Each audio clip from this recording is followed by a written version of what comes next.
Hi friends, welcome to my channel. இந்த வீடியோல நம்ம என்ன பார்க்க போறோம் அப்படினா ஆகஸ்ட் 2024ல நடக்கக்கூடிய டைப்ரைட்டிங் எக்ஸாம் பத்தி தான் பார்க்க போறோம். இந்த டைப்ரைட்டிங் எக்ஸாம்ல சீனியர் செகண்ட் பேட்ச்க்கு வந்த क्वेश्चंस பத்தி தான் பார்க்க போறோம். இங்கிலீஷ் சீனியருக்கு வந்த ஃபர்ஸ்ட் பேப்பர் क्वेश्चन இப்போ பார்த்துட்டு இருக்கோம். இதுல பாத்தீங்கன்னா क्वेश्चन வந்து ஈஸியா தான் இருக்கு. இதுல நம்பர்ஸ் கொஞ்சம் இடையில கொஞ்சம் அதிகமா கொடுத்திருக்காங்க. அதை தவிர இதில் கஷ்டம் அப்படின்னு சொல்கிறதுக்கு வேறு எதுவும் இல்லை. இது இங்கிலீஷ் சீனியருக்கு ஃபஸ்ட் பேப்பர். இது வந்து இங்கிலீஷ் செகண்ட் பேப்பர்.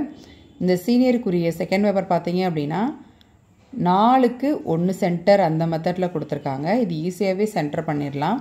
லெட்டருமே ஓரளவு புரியுது. ஸோ புரிஞ்சு பார்த்து நம்ம டைப் பண்ணிடலாம். இதில் டிரான்ஸ்லேட் பண்ணுறதுமே கம்மியாக தான் இருக்குது. இது எப்போவும் போல நல்லா டைப் பண்ணியிருந்தாங்க அப்படின்னா இதில் 60 மார்க் அப்படிங்கிறத நம்ம எடுத்துடலாம். இது பார்த்தீங்கன்னா கவர்மெண்ட் ஆர்டர் லெட்டர் வந்து என்ன கொடுத்துருக்காங்க அப்படின்னா கவர்மெண்ட் ஆர்டர் கொடுத்துருக்காங்க. கவர்மெண்ட் ஆர்டரில் லெட்டர் வந்து கொஞ்சம் கிளியராக தான் இருக்குது. கேரக்டரோட ஃபாண்ட்டோட ஸ்டைலிஸ் பார்த்தீங்கன்னா கொஞ்சம் கிளியராக தான் இருக்குது. இதில் சின்ன சின்ன அப்ரிவேஷன்ஸ் இருக்குது. இது எல்லாமே அப்ரிவேட் பண்ணிவிட்டு டிரான்ஸ்லேட் கொஞ்சம் நிறையா கொடுத்துருக்காங்க. இதையும் நீங்கள் பண்ணியிருந்தீங்க அப்படின்னா இந்த கவர்மெண்ட் ஆர்டர்லையும் நமக்கு ஃபுல் மார்க் கிடைக்க நிறைய வாய்ப்பு இருக்குது. இதுக்கு அடுத்து பார்த்தீங்க அப்படின்னா தமிழ் சீனியருக்குரிய கொஸ்டின். தமிழ் சீனியருக்குரிய கொஸ்டின் எப்படி வந்திருக்குன்னு பாருங்கள்.